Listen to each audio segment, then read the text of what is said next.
Welcome back to another episode of the Downsizing Roadmap podcast with your hosts, Jody Roscoe and Heather Fisher.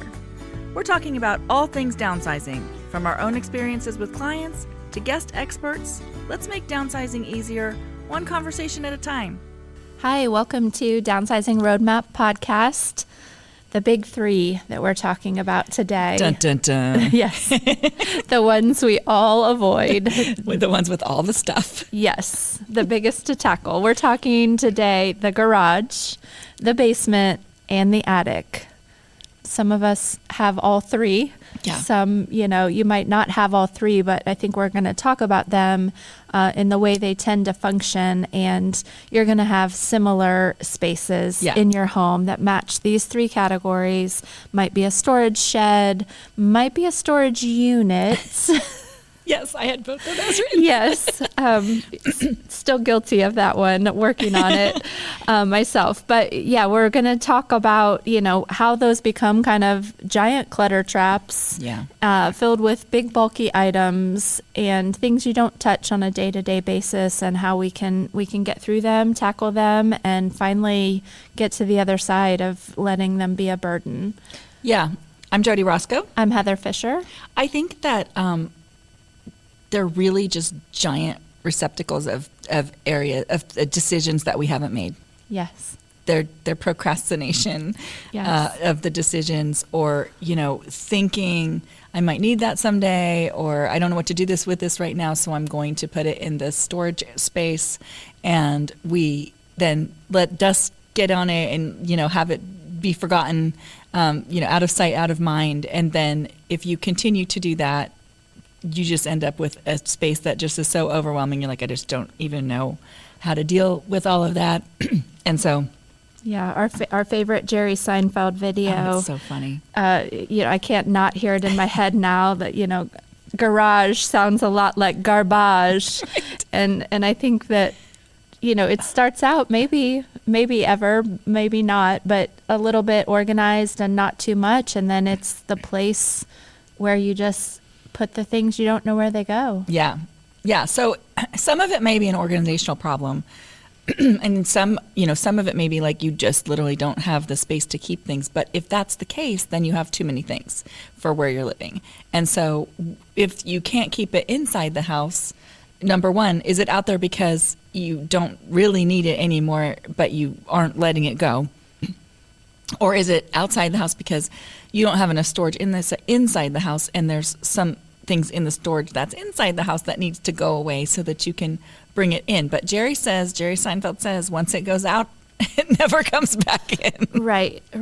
And so once it goes to the basement storage or the attic storage or the garage or the storage unit or whatever, it rarely does come back in the house. And it's because once we put things out of our sight, we live without them. We genuinely probably don't need them. I mean, the only things that I can think of that are in my storage that I really do use is like seasonal decor, holiday, whatever, that it's there because I don't have my Christmas things out in June.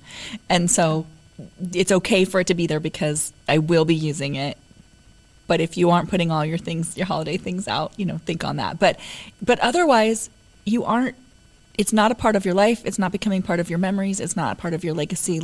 So if you want it to be that, it needs to be out. Yeah. And I think organization is key. Don't organize first. Yeah. Don't go buy bins. Don't buy bins. Don't organize first. Don't find, different ways to stack the bins you have in a neater fashion. But once you've gone through and reduced that, I think it is easier to maintain when you have some sense of sections or walls and like things together or things up off the ground when possible, so that you're defining space for things. All three of these things are just big square footage wise. And so it's not like one drawer where you quickly realize when it's overstuffed and maybe you need to get rid of a few things.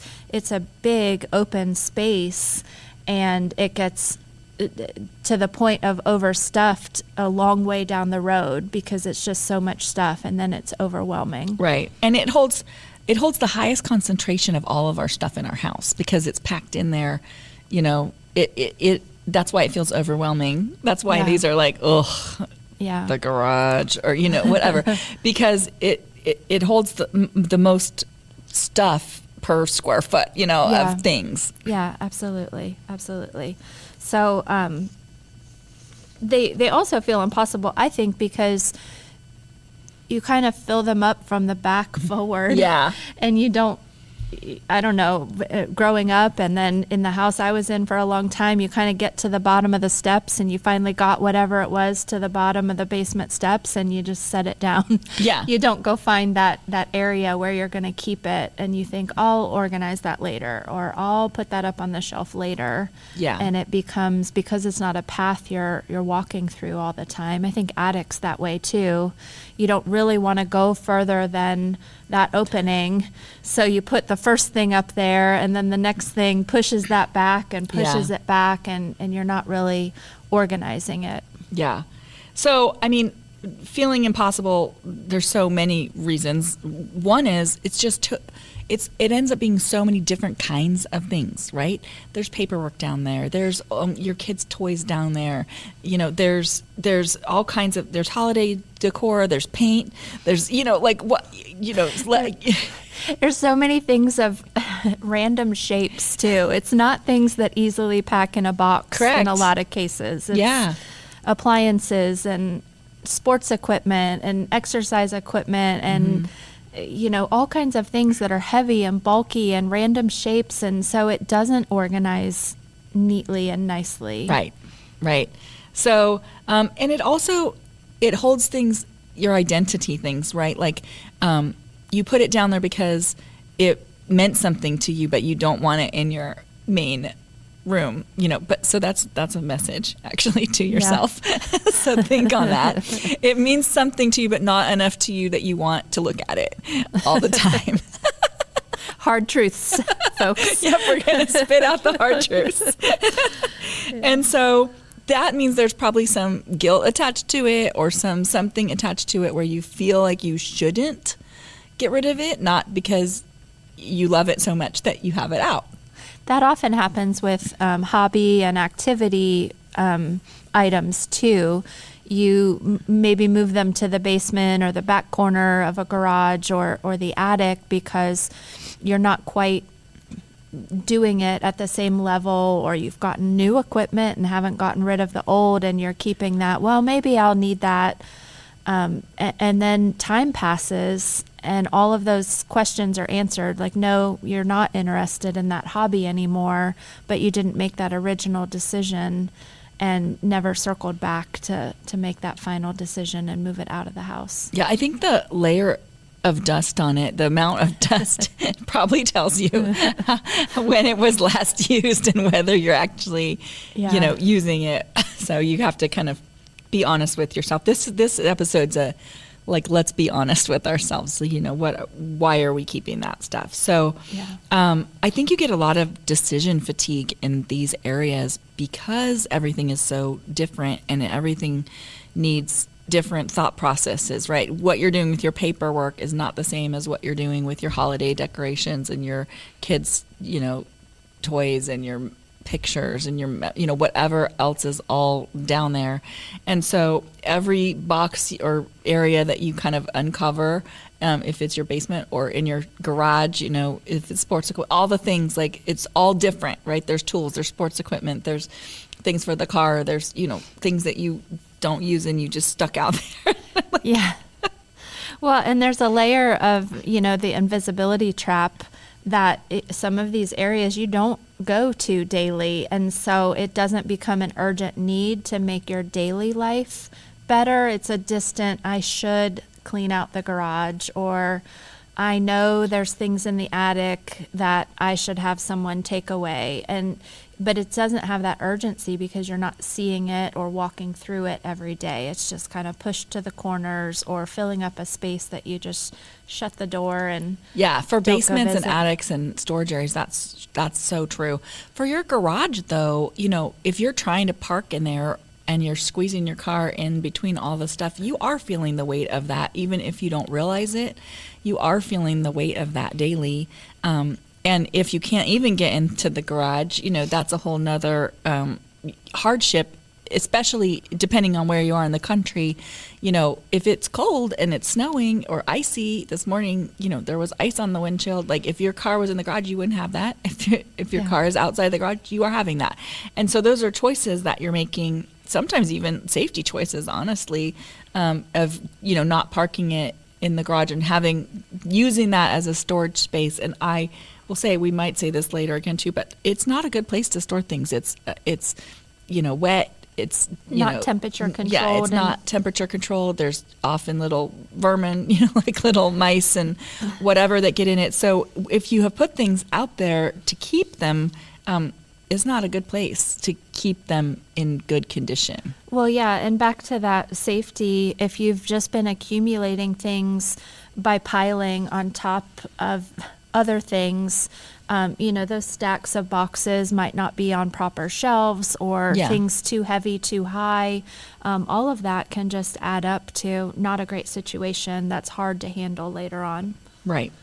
So start with a plan. How are we gonna tackle it, right? Because we all know it feels heavy and we want to shut the door and walk away. Yeah. So it would be better to not tackle it as one giant project. I mean, if you need to and your timing, you're like, okay, I have to do it, then I would probably get a bunch of people over to help you do it so it doesn't feel like that. But if it's something that you can tackle and you have a little bit more time, I would break it into little micro zones. So if that's the garage, it's the sports stuff and we're only doing sports stuff. Then we're only going to do tools. Then we're only going to do, holiday bins or whatever else is out there. And just try to keep the things that you're working on that day similar things, because that helps with your decision fatigue, and it also can show you, like if it's scattered all over the garage, you can take it all to the middle of, I'm going to grab only sports things out of all this stuff, right? That's all I have to look for. I don't have to try to filter through all of these different things. And I'm going to take all the sports things and I'm going to put them in the middle of the, garage, and then we're going to decide what to do with them. And you'll see, oh, look, I have 4 basketballs that are flat. They're always flat. Every ball in the garage is always flat. But you might not even know you had 4 because you couldn't find the one and you bought another one, or somebody got one for their birthday, or, whatever it is.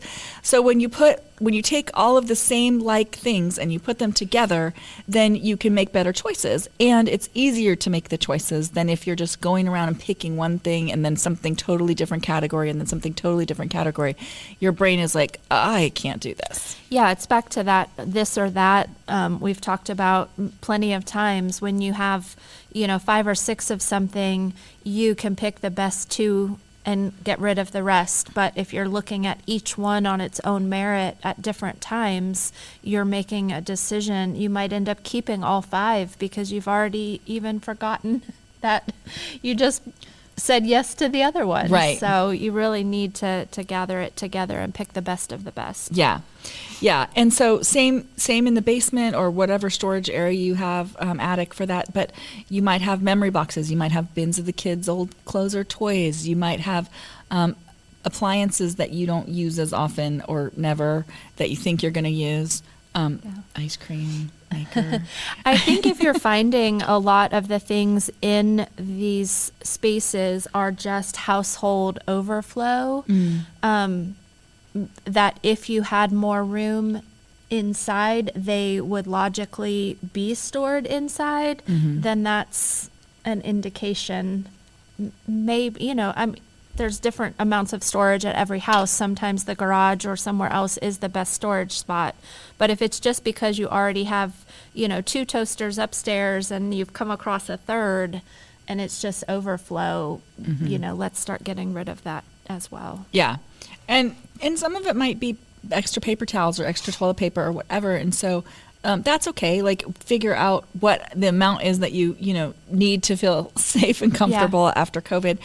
And, but don't ask my husband, my comfort levels. I need lots, Jody. But also put it all in the same place so you know how much you actually do have, right? Yeah. Because we can start shoving things like there's toilet paper in the basement and there's some toilet paper in the, closet, linen closet, and then there's some under the sink and it's everywhere. So also, again, putting like things together. So use like a 2-hour win approach because This, you can do 15 minutes like we say on some of the other stuff, but you're probably not going to get very far because there's such a density of stuff. So if you could have a 2-hour feeling motivated, get your coffee, whatever that is, 2-hour approach, and choose a zone that can be pretty much, completed in one focused time frame. I would layer on that to have a plan for what's happening at the end of that 2 hours to get rid of this stuff, because it will tend to be bigger and bulkier things. Do you have adult kids nearby that you could schedule, hey, could you come over Saturday afternoon and help me get this to the donation center or wherever it needs to go? Or could you put a donation pickup on the calendar and do your session, right before that? However that needs to work, because if you're pulling things to the center of your garage and sorting through it, you don't want to then not be able to park, and then you have to, it starts, you get frustrated that you want to park in the garage and you start spreading it back to those corners, and your work goes for naught. Yeah, garage sales are really not my favorite, but we did do them when the kids were little and taught them how to, give change and sell their things and all the things. But Mark always was like, none of that's coming back in the house. Like, he would pack it. Like when the garage sale was over, he was like, I'm here with the boxes. It's going straight to donation, because you'll also start to second guess your choices and pick stuff back out. And honestly, at that point, you didn't want it and nobody else wanted it. But you're second guessing both of those decisions and thinking maybe it should come back. So trust yourself. It's good. It's got to go. I love that. Make sure you have that it's going. And it's either, in the garbage, or it's donation, drop off or pick up. Yeah. Make sure that's happening. Yeah, but make that part of your plan. And also, if let's say you're doing a rack of shelves, maybe you just need some sorting of it, because again, you might not want to make decisions on the bunch of different things that are in the shelves. So don't make it be, start putting your things, sorting them, but you don't have to, how am I saying this? You don't have to do that category, all the different categories in a day. So put them still start going into the like places together, but don't get distracted by that, right? Yeah. If we're doing sports and we're doing a wall, but there's gardening stuff on that wall too, pick a spot in the garage, put all the gardening stuff. That doesn't mean every gardening thing's in there today, but starting that pile, and then don't get distracted by the sports stuff that you're doing today. Yeah, and work your way around the garage. You'll see that progress start to go. Okay, 2 walls are done. I just have 1 more. However that looks, start seeing that progress as you do each category. Yeah. So clarify your goal for the space. What do you want it to look like at the end, right? Are the kids gone and we don't even need a sports area anymore? Yeah. I mean, are we still gardening? Do we need those tools? Do we not need those?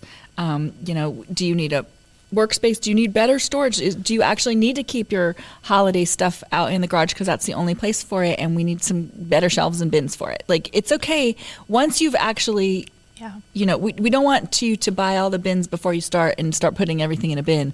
But once you've determined, that is what I need, and I need it to be organized in this space, then that's okay.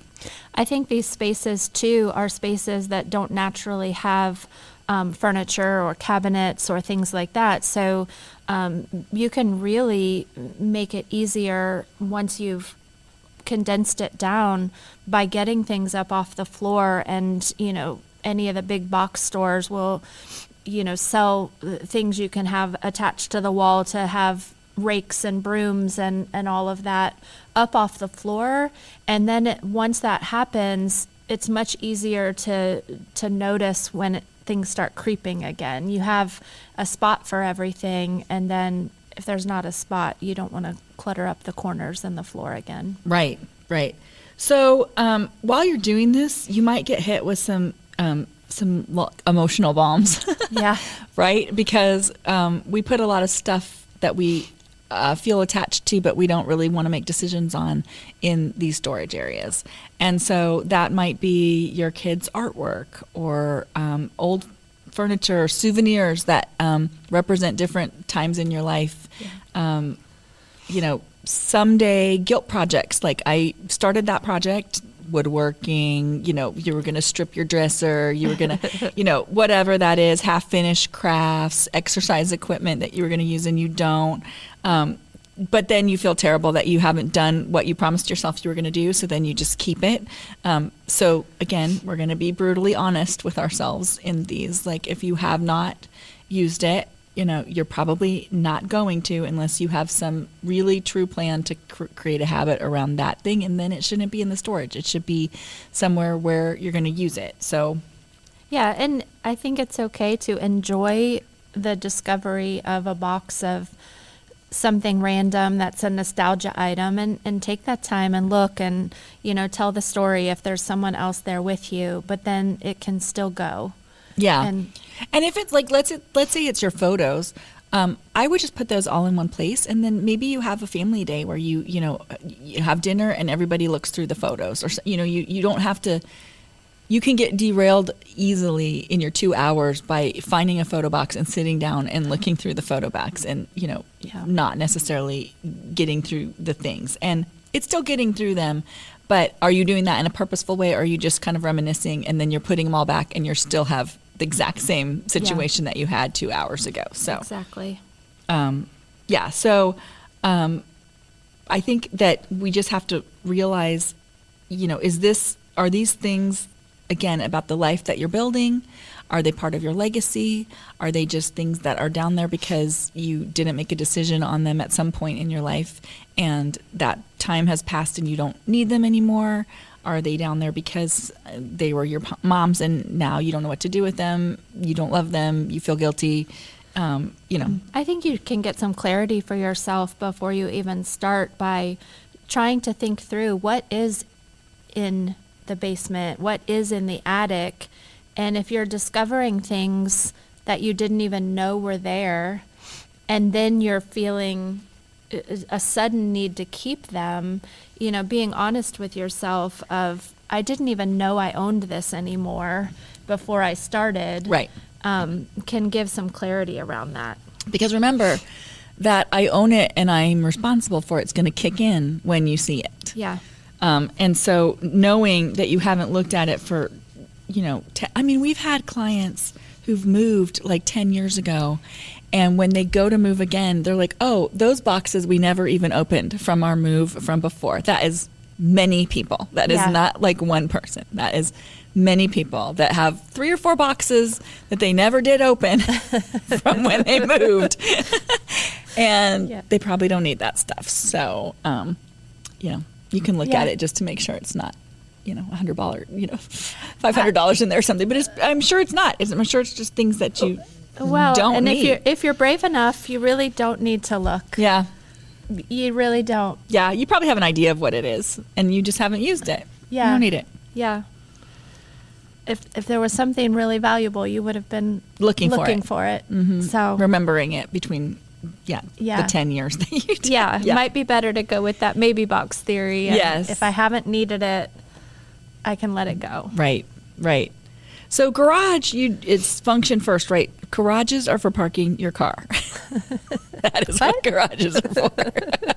I know. Crazy thought process. They're for parking your car and having it be safe and having you be safe and, away from the weather and, not icy and chipping it all off when you're trying to go to work and all the things or, go out to do something.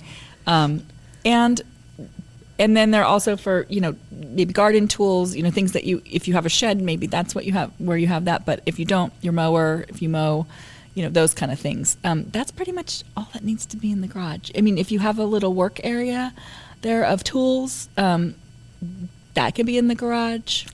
Yeah, I'm trying to think what's in our garage. Sports equipment if you have kids.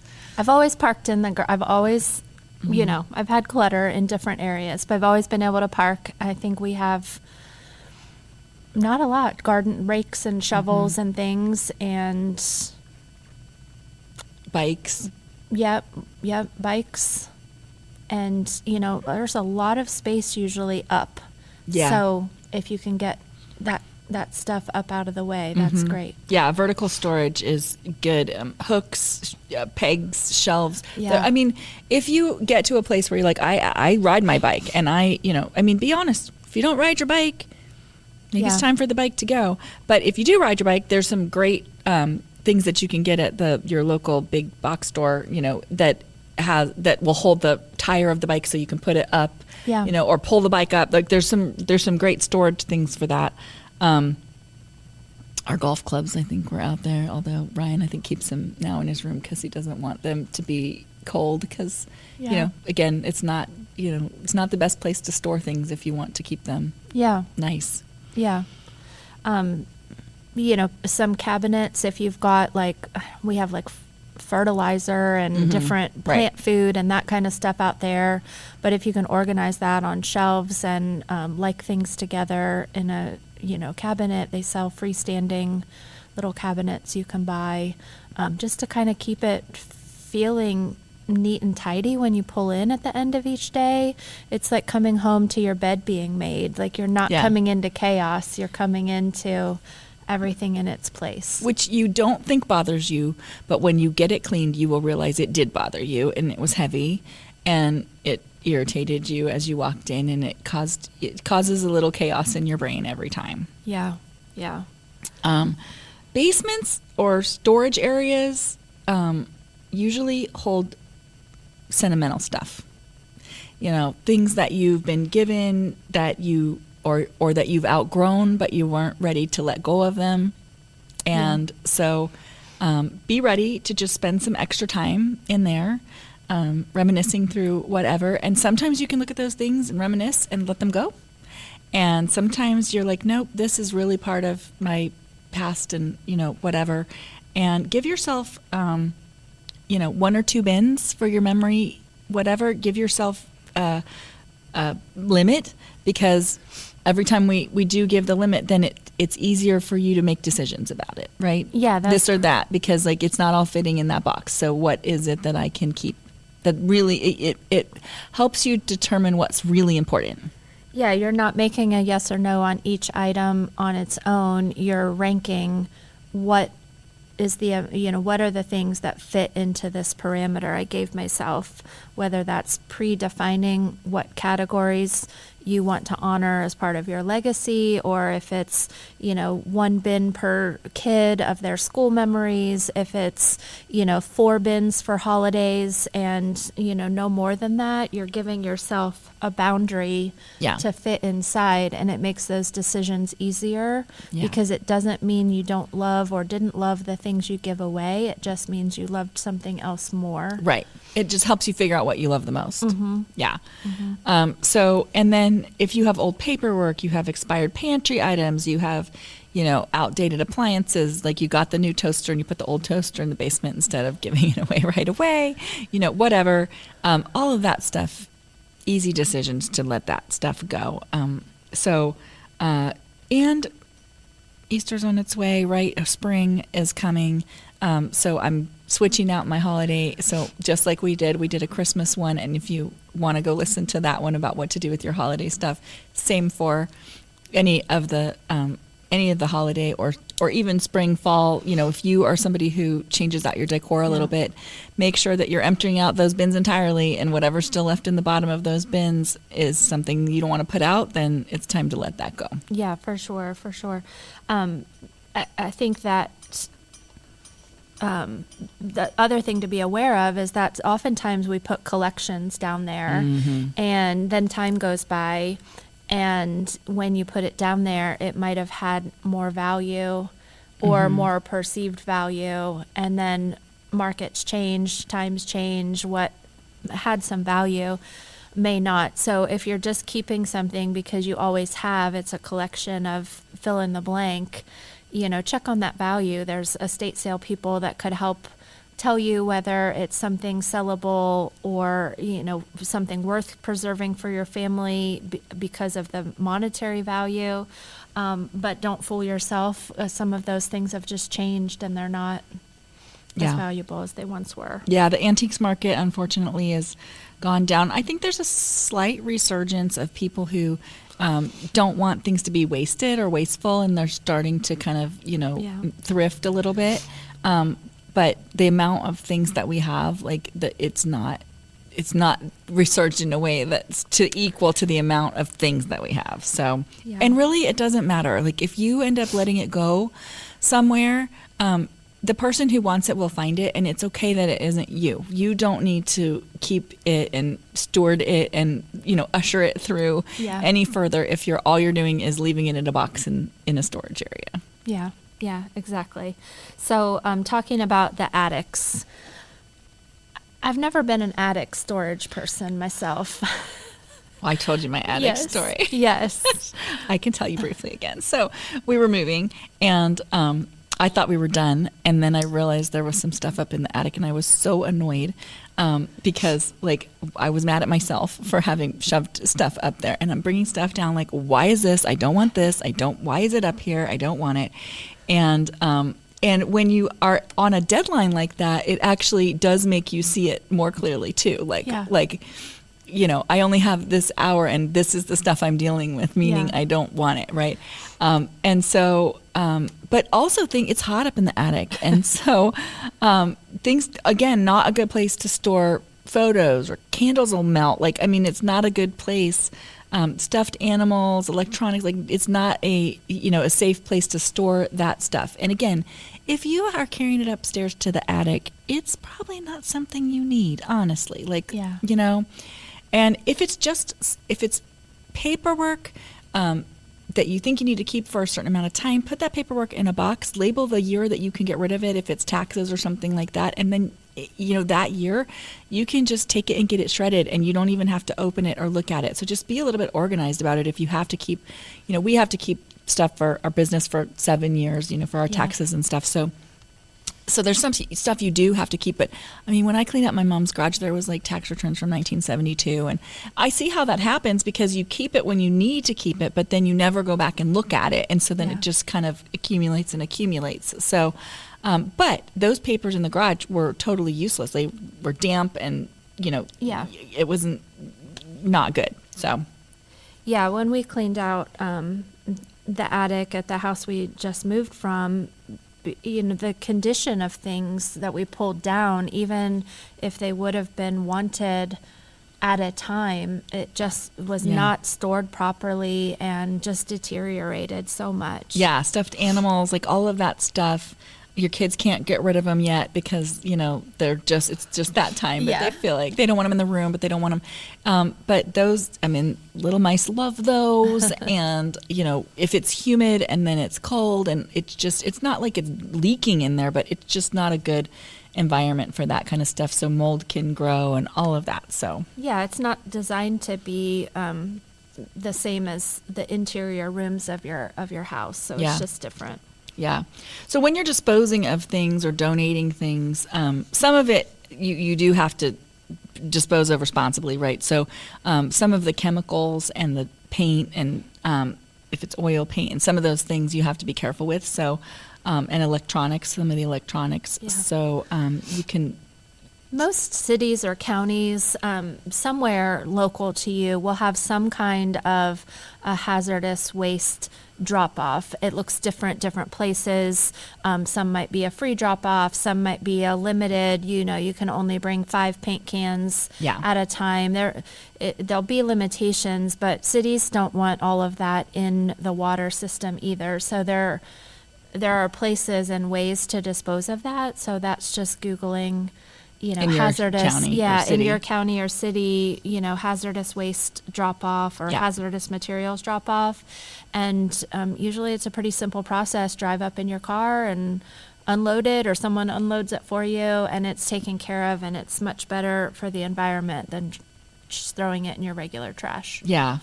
Household stuff, the holiday stuff, bikes, all that stuff, the donation people love that. So that kind of stuff can easily be donated.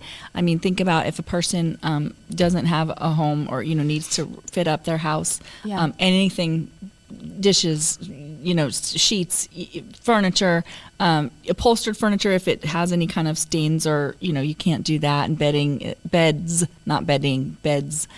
can be problematic. And if you have bedding that is a little bit frayed, you can send that to like your Humane Society or any kind of a pet place, and they give that. And stuffed animals too, because some of the donation places don't want to take stuffed animals, but the pet places will take animal them. shelters will use all of that bedding and towels and things Yeah. for the cages and for Toys. toys and comfy places for those pets to sleep. Yeah. So if you're feeling a little shaky or, not as strong as you used to be careful. Don't get on a ladder. Get some help. There are definitely people, state sale people, if you have stuff to sell, or junk people that can clean out, areas, organizers. There's definitely people that can help, businesses that can help you get that stuff done. If you don't have family in the area, or your family can't help you with that. Yeah, and then Just be careful. once you're done with that process, just keeping these spaces clutter free, especially if you're doing this early, which we always advise getting started on your house early. You want to keep it that way, so when you are ready to move in the future, those big areas are already tackled. So 1 in, 1 out rule always. New toaster, old toaster, donate. Yes, you got it. Seasonal, a sweep of those areas. I know in the winter our garage gets, just more cluttered because it's cold outside. We don't want to be out there organizing it. But then spring comes and you're kind of getting out the yard tools more, and you're tucking the snow shovels away. So just seasonally kind of reevaluate, sweep out the leaves and the dust and dirt, and make it clean and fresh. Yeah. Yeah. Label your bins with dates, especially like when I was talking about the paperwork, if it's ready to let that go. So they just don't outlive their purpose. And then, put it into your annual maintenance routine. Don't wait until it gets really bad before, you do it. So this was like me as a kid growing up with my room, right? Me too. For sure. Let it get really bad, and then it would take me all day long to, You know why it took us all day long? Because we had too much stuff. Right. I was a collector as a kid. So. Same. Yeah. Same. So don't do that. That makes you it just feels, exhausting. So if you just pick it a little bit at a time, just kind of sweep around it and look at things that you might not need, or like I said, 1 in, 1 out, you can keep it that way. Yeah. Yeah. So, once you've cleaned those, you're just going to have that relief. You'll not be mentally managing all of those spaces at all times. Yeah. Yeah. And especially your garage, it really is a heavier thing than you think when you pull in there and you just kind of see all that stuff and you're like, what am I doing with all that stuff? You don't think the thought, like you kind of stop looking at it, but it still passes through your brain without like that thought, because when it's clean, it just feels totally different. Like I feel like it's like, when you go to the beach all day and and then you take a shower and it just like feels so amazing, like you just kind of rinse off that. Well, that's what it feels like when the whole thing is clean, right? Yeah, and for many of our listeners, we know the stats from our class on how many people can't park their cars in the garage. So if you get to that point and you've done all this and now you can park, like what an amazing feeling for that square footage you've gained to get your car inside, maybe for the first time in a long time. Yeah. That's amazing. Well, and that will help you with some of the harder things, right? You get the ball rolling, and once you get that ball rolling, you kind of feel that joy about it, and then you can start working on things that might be a little bit harder for you. Yeah. Yeah, I know when we tackled our attic, we knew, we were moving, within the calendar year, and we tackled it months before we actually put our house on the market and sold and moved. And just knowing it was done, with the amount of work it took right at that finish line of selling the house and moving, if we would have not done some of those big spaces ahead of time, I mean, what a relief that we already had some of that done. So definitely. Yeah, I ended up moving a bunch of stuff because I ran out of time. I got it like probably 80% done, and then I had 20% that I just moved. So don't do that. That was a bad idea. It was bad. Yeah. So, just get started on it. So this week, pick a micro zone, schedule it, an hour and a half or 2 hours to do it. If you can get a family member or neighbor to help you pick up heavy things if you need to, and then go celebrate with them. Go get ice cream or go get dinner or whatever afterwards, and pat yourself on the back that you started, and just get it going. Always celebrate those wins. And if there's anything that we can help you with, our website, downsizingroadmap.com, and on the website you can get our free downsizing guide, and reach out to us if there's any topics or rooms or spaces you want us to cover. We would love to help you. Yep. Check out the guide, downsizingroadmap.com/guide. Yes. Talk to you soon. Thanks for joining us on the Downsizing Roadmap podcast. If you found this episode helpful, be sure to subscribe, leave us a review, and share it with someone who might need a little downsizing inspiration. Have questions or ideas for future episodes? Reach out to us on our website, www.downsizingroadmap.com. Until next time, let's keep simplifying and moving forward.